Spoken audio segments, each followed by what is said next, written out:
અમદાવાદ કલેક્ટરને રિક્ષા ચાલક એકતા યુનિયનની રજૂઆત થઈ। સીએનજીમાં થયેલો ભાવ વધારો રિક્ષા ચાલકોએ અસહ્ય ગણાવ્યો છે। સીએનજીનો નવો ભાવ 86.2 રૂપિયા થતાં જ રિક્ષા ચાલકો પરેશાન છે। સીએનજીના ભાવમાં ઘટાડો કરવા જ મુસાફરી ભાડું વધારવાની માંગ છે। છેલ્લા 3 વર્ષથી રિક્ષા ચાલકોને ધંધામાં મુશ્કેલી પડતી હોવાનો પણ આરોપ છે। જો રાહત નહીં મળે તો આગામી દિવસોમાં ઉગ્ર આંદોલનની ચીમકી પણ રિક્ષા ચાલક યુનિયને ઉચ્ચારી છે।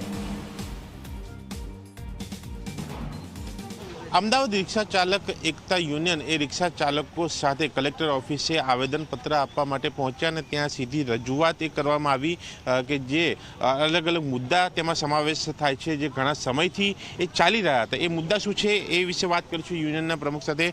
વિજયભાઈ, શું કહેશો, એ મુદ્દા શું કે જેને લઈને ફરી એકવાર તમારે અહીંયા આવવું પડ્યું છે?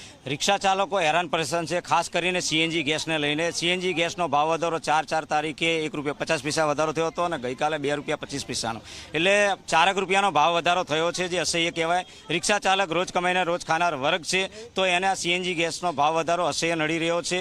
આખા દિવસમાં 4-5 કિલો ગેસ એટલે 20 રૂપિયા જેવું બર્ડન એની પર પડી રહ્યું છે, તો આનો અમે સખત શબ્દોમાં વિરોધ કરીએ છીએ। સાથે જ જોવા જઈએ તો ઓનલાઈન એપ્લિકેશનની અંદર સફેદ નંબર પ્લેટ ઉપર ટુ વ્હીલર જે ચાલી રહ્યા છે છેલ્લા 3 વર્ષથી, એનો અમે સદંતર વિરોધ કરી રહ્યા છીએ। અમદાવાદ આરટીઓ હોય, કલેક્ટર સાહેબશ્રી હોય, વાહન વ્યવહાર કમિશનર હોય, વાહન વ્યવહાર મંત્રી સાહેબશ્રી હોય, તો એ બંધ કરવામાં નથી આવ્યો, એનો પણ અમારો વિરોધ છે। અને છેલ્લા 3 વર્ષથી રિક્ષા ભાડામાં ₹1 વધારો કરવામાં નથી આવ્યો, એનો પણ અમે વિરોધ છે। એટલે એ બાબતે ધ્યાન આપવા માટે કલેક્ટરશ્રીને અત્યારે આવેદનપત્ર આપીને આવ્યા હતા। અને જો આ બાબતે હકારાત્મક નિર્ણય જેમ બને તેમ જલ્દી લેવામાં નહીં આવે તો આગળ જતાં અમદાવાદ શહેરના અલગ અલગ યુનિયન સંગઠન સાથે બેઠક આજે કરવાના છીએ। સાથે ગુજરાતના આગેવાનો સાથે પણ બેઠક કરીશું અને જેની અંદર અમે ભૂખ હડતાલ, રેલી અને જરૂર જણાય તો રિક્ષા બંધનું એલાન પણ આપીશું।